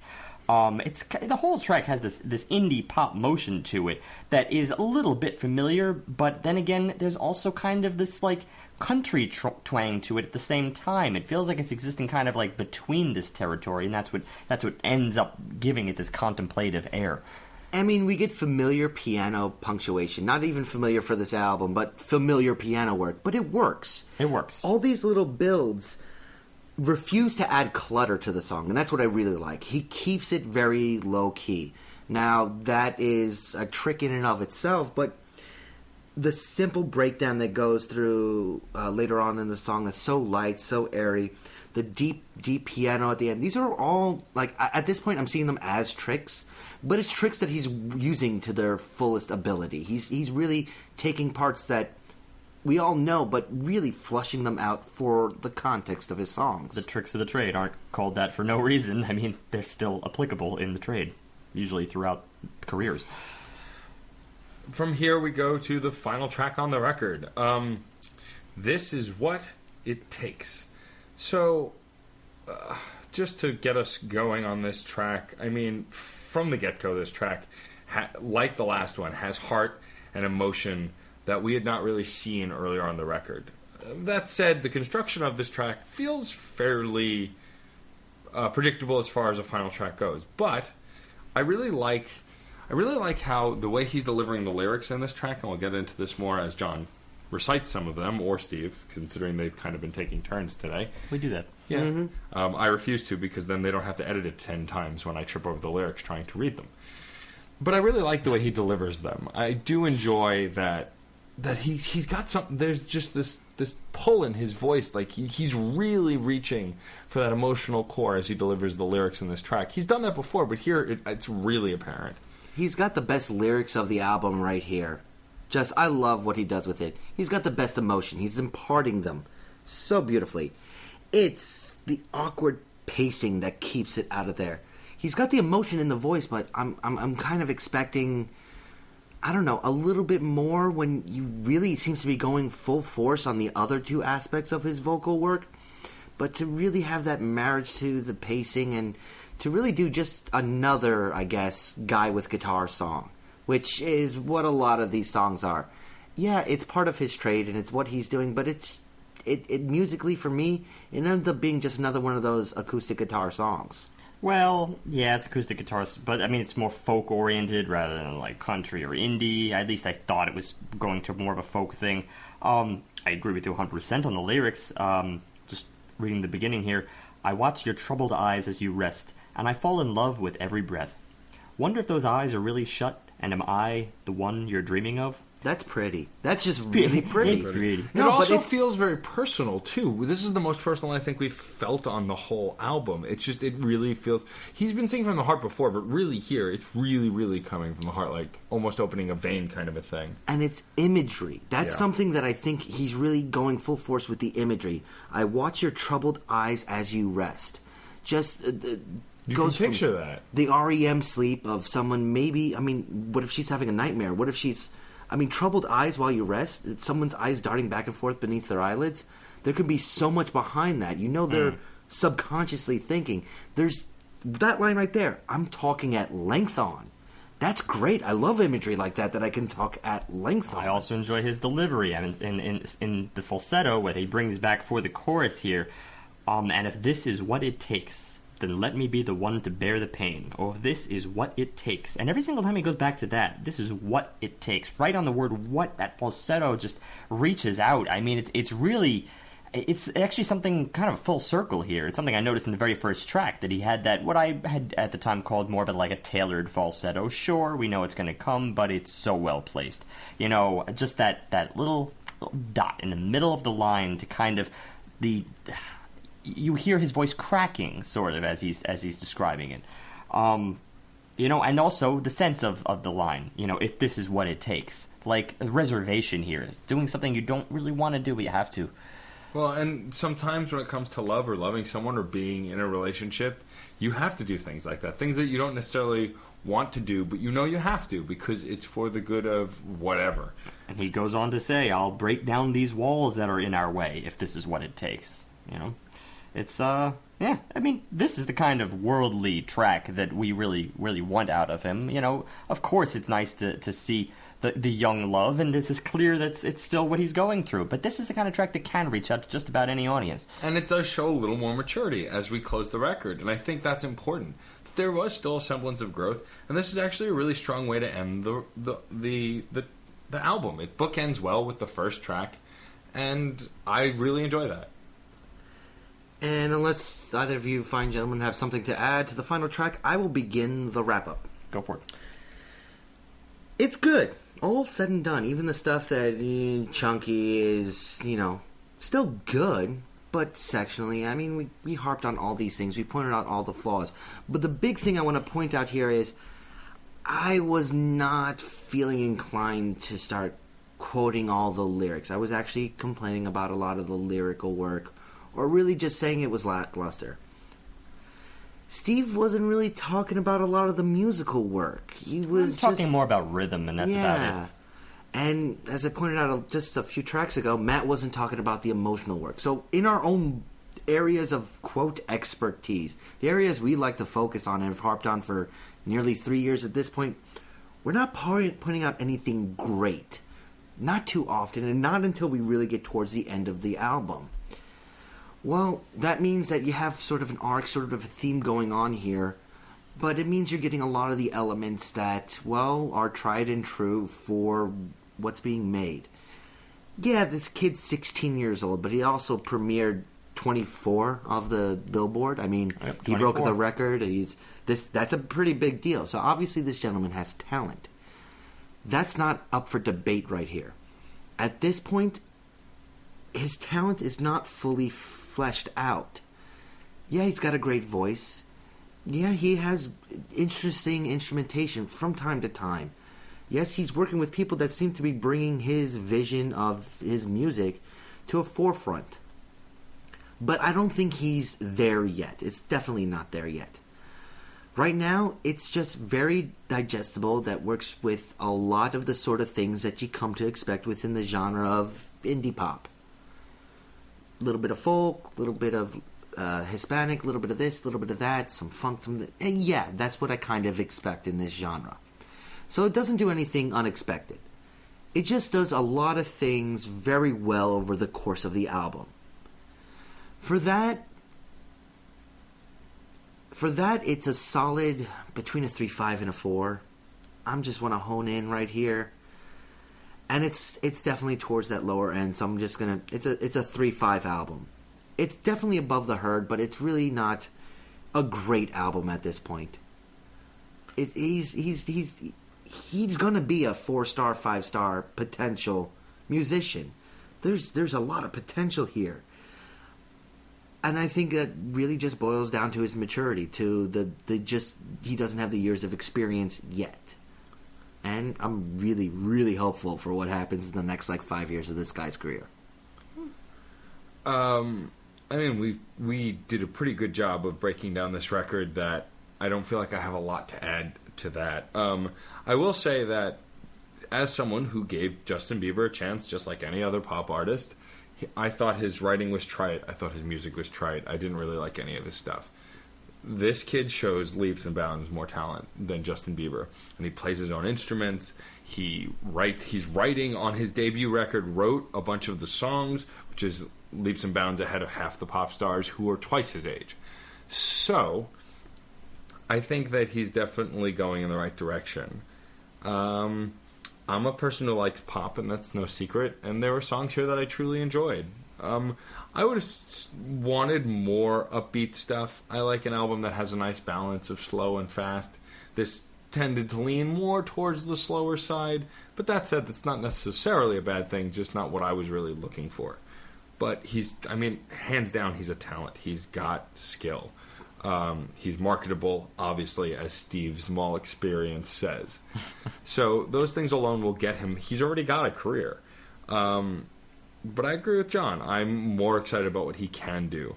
I don't want to punish him too much for naivete, because he's young. He's 16. I wasn't doing this stuff at 16. Hell no. I was trying to get girls at 16. Yeah, trying and failing, but trying. I got a couple. Maybe even a few. But I really like what he's Triple doing. figures, 3. I think he's got a good head on his shoulders, and as long as he's got the right guidance, I think he's going to make some great music in the future. But I agree with John. It's good. It's not average. We've had some average albums this year. This is, I feel, above average, and I don't want to punish it too hard. I think 3.5 is even still a little harsh. I'm willing to bump it up to a 3.6. Because he's approaching 4. He didn't get there. But he's approaching it, and that 3.6 to me symbolizes that he's going in the right direction beyond middle of the road. Yeah, it really all depends on what you're looking for from an artist like this, and what he's looking for as an artist. You did mention something, John, about his writing being hindered by his age. And I feel like that's almost less the issue here. I think that on this album, I almost see his writing being hindered. Granted, we don't know everything. We don't know exactly what hand he had in the writing, or these other characters. These are the characters, these are the blokes. I feel, just as a sense of the order here, in that the first 2 tracks, were not him at all. And then later on we have him and a mix of everything else. And then there was one track on the album which was actually just him, and that was sort of toward the end here, which I was quite impressed by, as well as also the track that was maybe just him and one other person that I was very impressed by. And it leads me to believe that I think there's really more artistry in his age than I find in some of the production work. I feel like he might be hindered by the producers. I feel like he might be hindered more so by people that sort of requests things of him because of the fact that they sought him out. So of course he owes a lot to these guys, and very often that's kind of the leverage that they have as producers, that they can call the shots and say, well, I think you might want to consider changing this thing here. We have some ideas. I feel like this is where certain little tricks start falling back into play here. Things we notice. Again, I can't confirm any of that. There's no way to know exactly what was what note by note throughout the album. But it's something to consider. I think really it's a challenge for a 16-year-old to, of course, go balls out and do it completely himself. But I think he should try to have as much input as possible, because if he listens to his artistry, I think he will churn out some of the more interesting things that I believe what we were noticing was in fact him. And the one thing I would say is, well, the album was still made with not just him. There were producers producing this music and potentially writing the songs and doing everything in context with the songs themselves. I mean, he's still working there. Right. And that's the nature of why I wanted to sort of look at this kind of artist, at a 16-year-old artist, because it's something we just don't often talk about. You know, there's a lot of artists out here just exactly like this, in the same exact ballpark. Young, fairly inexperienced, but on the upward slope, and we'll probably be seeing much of them for many years, or perhaps not. There's also the other possibility that they could be flavors of the year, flavors of the month. Frankly, he's already beyond that. And then, of course, there's just that comparison that you made, Matt, to Justin Bieber, and the fact that you see more talent here. It's really, really something to note, and this is at least the artist that I would like to see around for a while, or at least maybe that artist I could say, hey, I saw him when he was an upstart in Woodbridge Mall. That'd be nice. You did leave before he left. You saw all the fans. Yeah, you're right. I saw his fans in the Woodbridge Mall. But, yeah, I mean, but I do want to dial it back just a little bit from you guys. I think that you're honing in on the emotional stuff here, and I think it is very, very strong. But there's also a lot of cheap shots on this record, but it's done in the most innocent fashion. And again, that's why I'm looking at this type of album. It really is a question of how much are you going to hold it against him. And you said, well, you're not being harsh on him because of his age. But at the end of the day, an album is also an album. What do we tend to put in like mid-3 range? What do we tend to put in what we call like an average album? Usually things that offer quite a bit while also withholding quite a bit, or having not as much refined. There are ideas here that do work in their entirety. There are also a lot of ideas, I think maybe more of a 75% in this album, of ideas that tend to fall short, and it falls short most especially by section.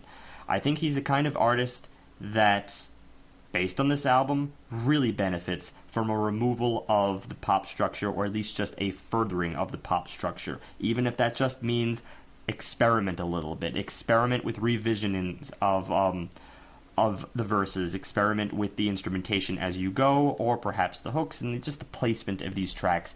It really all boils down to that production tactic that, well, all right, we're going to bring it around one final time, one third time, and if it's not that strong to begin with, that's going to be the most serious problem. And I find this in, dare I say, the vast majority of these tracks, even when I tend to like them as I go.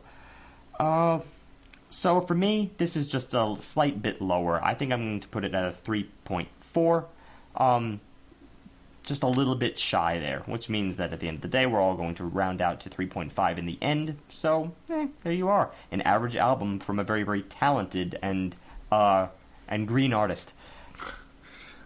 And speaking of green, even though I did just see the Avengers, not that green guy, I want to talk about his greenness. And do you really think that an artist cannot put out a quality or even 5-star record because of his inexperience? Do you think it's impossible to put out that kind of a music? I mean, we've talked about virtuosos before. We all know classic stories of musicians who, from the day they picked up a guitar, were master musicians. It happens that things like that do happen. I can remember we had this discussion in a similar sense only 2 weeks ago, because we were discussing then Wild Nothing when we had Yes. Devin Jackson Mullen on. And, of course, the issue of his age came up. Not Devin's, but the artist Jack Tatum, who fronts Wild Nothing and pretty much is Wild Nothing.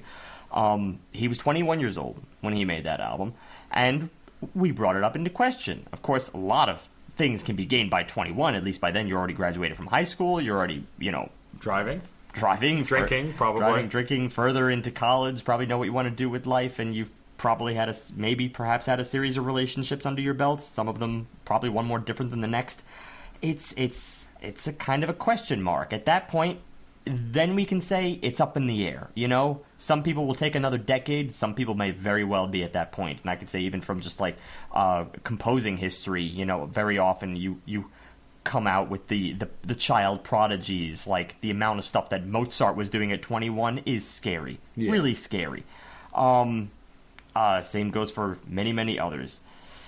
But 16, that's tougher. That's tougher. Even I could say that, well, having researched through classical music, you can see stuff that was released around, an artist or a composer's teenage years, and you'd like, well, this is not the stuff that's exactly advertised. This is the stuff that is taught to piano players when they're learning so that they can sort of develop their skill, because they're learning from a composer who wrote at a young age themselves when they hadn't figured themselves out, or rather had not developed their piano playing ability. So in a sense, you're learning at the same pace, kind of.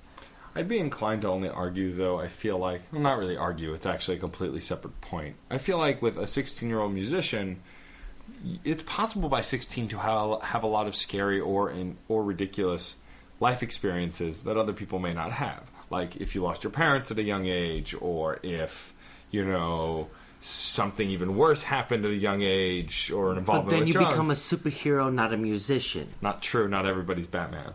Or Spider-Man. Or all sorts of things like that. Well, I'm only making the assumption that based on age gaps, we have very, very steep inclines, and I think the gap, that interval between age 16 and 21, is massive. That's 5 years, but exponential growth in terms of development. Well, I mean, when you want to get down to the nitty-gritty science of it, proven fact, people's minds don't really stop changing and settling into what they're going to be as an adult till you hit about 25.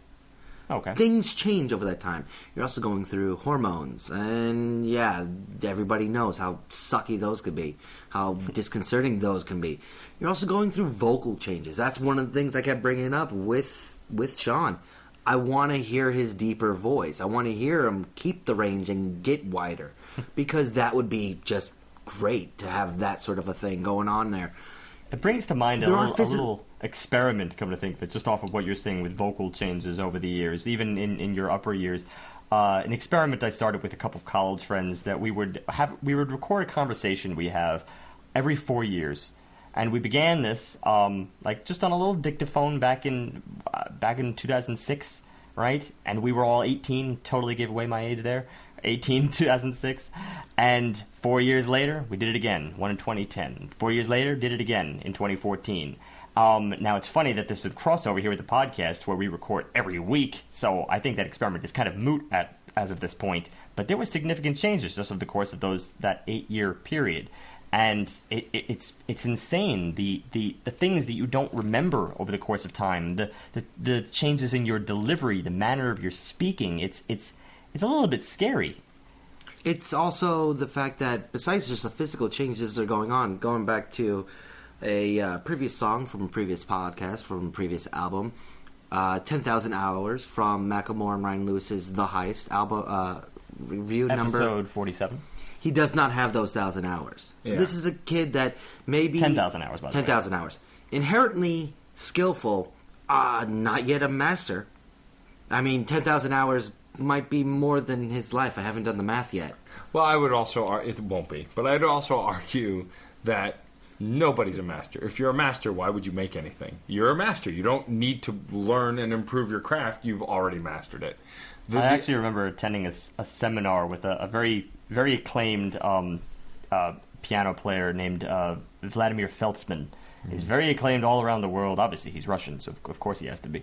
But I saw a little interview where he made the claim that, of course, well, you're learning all the time, even when you're the supposed master of all, and anyone would probably give their left foot just to be in your apprenticeship.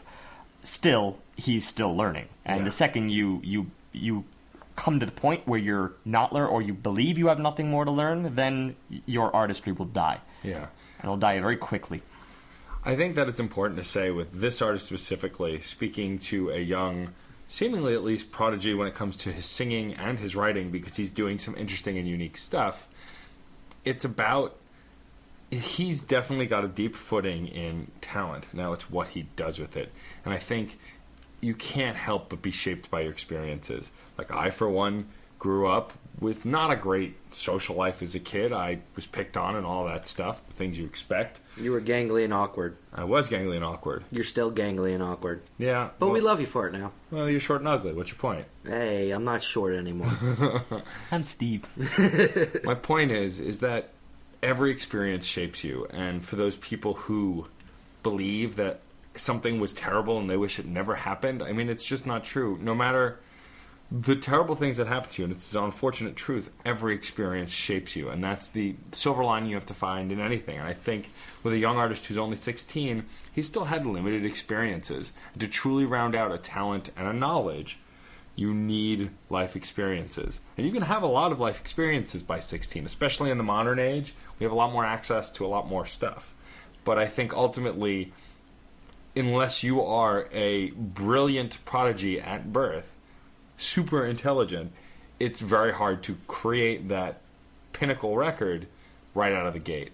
It's also possible, and this is something rather beyond what you're discussing, but you could perhaps peak not necessarily peak in your own ability, but peak in terms of what other people are willing to accept from you in artistry. This is the case, certainly, of prodigies, but it happens a lot with sort of contemporary classical artists, for instance. Especially in the early 20th century, music was moving at such a fast pace at the time that a lot of artists, they were pushing boundaries and stacking on what had been built before them, and which had only been built in the span of 5-year intervals. Music was changing rapidly. So sometimes because of the apprenticeships that were available then, and because of the conservatoires that were available back then, you go, you learn, and usually you are probably fairly learned by the time you're 16 years old, such that you probably are going to start writing. And then maybe you reach your early 20s, and you're writing stuff already that is beyond most people's comprehension. It comes from life experience, because your experience, just as you described, Matt, it goes back, whether that was a tough upbringing or whether that was just being immersed in the world for longer at that tender age of 20, 21, then most musicians have as of the age of 45. You've lived with it, you've sat with it, and it coincides with exponential brain growth. I think that's also something that probably a lot of us musicians that sort of get it going late in the game probably wish we could have had, because you don't have that context. Instead, now you're just going at a nice, steady uphill pace, but you're not going to have those spurts where things change over short periods of time. But what can happen from that is, I think a lot of these artists got removed from the public eye because they were no longer accepted for what they were doing. It suddenly became well and far ahead of what people would accept. Then all of a sudden they get forgotten, and they're lost to the ages as of 25. Well, and no one's taking your calls. We also have artists who we've seen go through this cycle. I mean, take Justin Timberlake, who was probably around this age, maybe a little bit older when he started in NSYNC, and now look at him now. He's a well-renowned producer. He's an actor. He's got an ear for music, and his music has evolved so much from when he was in a boy band. Well, he was certainly latched onto, though. I mean, yeah. That's not as if people weren't ready for what he was delivering. Sure, they were more ready for that because he was attuned to it. And he still just makes... It's still well within the realm of what NSYNC and Backstreet Boys and a lot of the early 90 boy bands were doing. He refined it. Yeah. He didn't break any boundaries, not in the least, but he took what he was doing and made it the best, in a lot of cases, of what it could be. I'll just to sort of reach back, because I realize I gave sort of a vague premise without providing an example. I'll throw out a name. Leo Ornstein was one of my favorite composers. I think fits the example of what I portrayed. He was a celebrity at from age like 16 through 24, and he was forgotten by 30. But he lived to be 104. Wow. Well, that kind of stinks. He died in 2002, and the last time he was like a widely known celebrity was the 1920s, with a slight resurgence and revisiting his interest in the 1970s. He's one of the most fascinating figures in music to me. All right. Well, that's a cap on this conversation if I've ever heard one. No, you could go right back to your point there. I just thought it was sort of an interesting counterexample of this same exact thing, because I know no one else that sort of followed that arc. Well, my point is, I think that the grand point that I'm trying to make is that regardless of the age of the artist, there's room for growth, and I think the younger you start, the more experiences you can work into your music. And but at the same time, you can also learn some really bad habits at such a young age. It's hard to break from those. And I was getting to that, because you could I didn't see the segue. You could be a Justin Timberlake who's really made a career for himself. He's a producer, he's a singer, all of that. Or you could be Britney Spears, who's still putting out music, but nobody. The same exact pop music that she's been making, but she's no longer, a nice nice young 20-year-old that everybody wants for eye candy anyway. Right. Well, and that's also a flaw in general. When your image can also hurt you. This kid's image is no image. It's just him. He's just a dude with a guitar. He's a kid with a guitar. That's why I like the cover. The cover it's just him, and he's not him and some kind of he's a little geeky. Look at me. It's great. It's not this granted he looks like he's got that sort of dashing look, but it's not. It's that there's no background. There's no highlight. It's just a black background and his face. Yeah. It's very. As simple as it gets as far as marketing. It's a little geeky, and that's really good. I like that. He's a little geeky. Well, I don't know. He looks 16. Maybe that's just the natural look. I didn't look geeky at 16. No, well, geeky is in vogue now. That's right. That's right. Yeah, I looked real geeky. I still look geeky, ladies. You'll never grow out of that. It's a podcast. They don't see you. It's okay. Yeah, I know. I'm explaining it to them. Yeah. I think this is a good point to take off into our picture with words spam of the week. I think it's a great point to get me to stop talking, but I'm not gonna. That too. Okay. Before I pick my album for next week. You didn't pick an album next week yet? Oh, I did. Oh, until you announce your pick for next week. Shh, semantics. Spam. Generally, loans will include extra fees in addition, with interest charged. After the lender has checked and approved all the standard home loan requirements, a loan commitment letter will be issued and sent to you. The interest rate charged for these loans is considerably lower than unsecured loans, and the repayment programs can also be longer. That sounds like we stepped halfway into a conversation with an econ professor and his class. That's exactly what it sounds like. Well, maybe that professor's name was Gail. Is that who the email's from? Just Gail. Spam. There's Spam with real names. No crazy letters or numbers. It's from Gail. Well, in fact, what's scary is the email is real. Gail.mcchesney@zoho.com. Gail McChesney. First and last name. For a spam bot.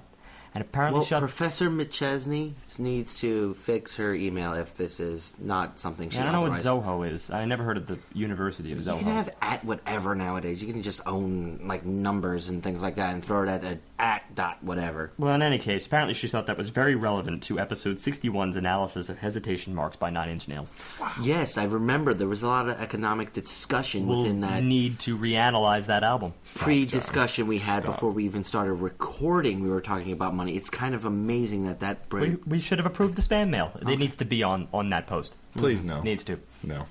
I veto that. I don't. Sorry, Gail. Okay, no, we have veto. So what are you bringing next week? So, in the constant I love you, Gail. continuation of this year, all of us bringing on artists who are very important to us, since we've been doing that quite a bit, actually, with several bands that were integral to our music development. This is a band who is very integral to mine. They have a brand new album. It just came out April 24th, so it's only a few weeks old. At the point we're recording now, it is called The Magic Whip, and it's by Blur. Blur, of course, we've mentioned before at length on the podcast by referring to his other bands, Damon Albarn of Blur, his solo record, which we reviewed, the Gorillaz, who we were all fans of. This is the first time in a long time, though, that him and his band Blur have gotten back together and put out a full record. It's also the first time we're reviewing someone, specifically, the third time on the podcast. We've done a couple of doubles, but No, we never did the Gorillaz. Oh yeah, that's right. Gorillaz stopped making music. That's not true. We just talk about them so much. I thought we reviewed them. Yes, we were bringing back an artist again and doing a repeat, but this time it's with a different band. It's with his band, not on his own.